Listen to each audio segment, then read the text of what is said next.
Inilah bahasa Indonesia, bahasa persatuan di negeri kita tercinta, yang juga memiliki kegunaan yang sangat banyak.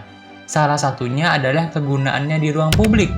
Sebelumnya, kita perlu tahu apa itu ruang publik. Di Indonesia, ruang publik artinya ruang untuk siapapun, seperti jalan, taman, dan tempat umum lainnya, yang khususnya untuk orang Indonesia yang beragam. Makanya, bahasa Indonesia sangat penting untuk mengisi ruang publik.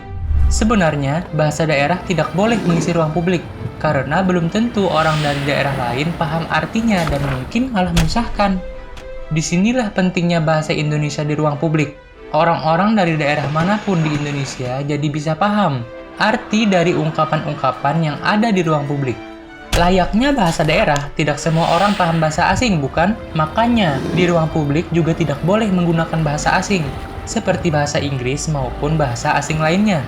Ketika kita berada di suatu wilayah ruang publik di Indonesia, banyak sekali papan-papan di jalan yang biasa kita temui. Tulisan yang ada di sana harus menggunakan bahasa Indonesia. Contohnya, tulisan yang seharusnya bukanlah Bagamat, banyak kanak-kanak di sini.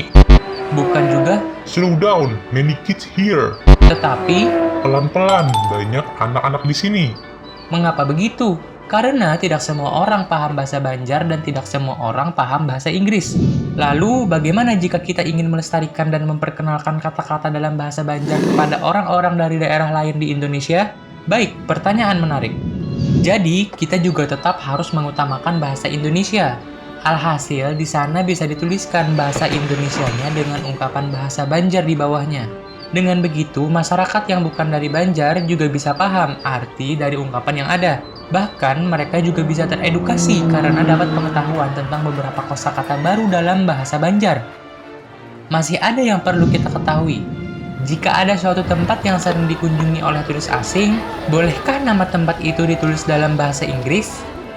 Misalkan, tulisan pasar terapung lalu diubah menjadi floating market. Jawabannya adalah tidak boleh. Tulisan nama tempat itu tetap harus pasar terapung. Lantas, bagaimana dengan turis asing tadi? Bukankah mereka tidak memahaminya?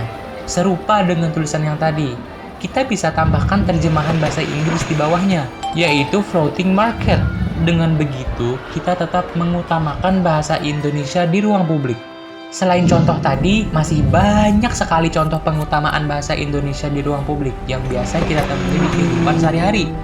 Kesimpulannya, setelah mengetahui dan memahami ketentuan-ketentuan tadi, harapannya adalah semoga kita semua selalu bisa mengutamakan bahasa Indonesia di ruang publik. Sekian, semoga bermanfaat dan terima kasih.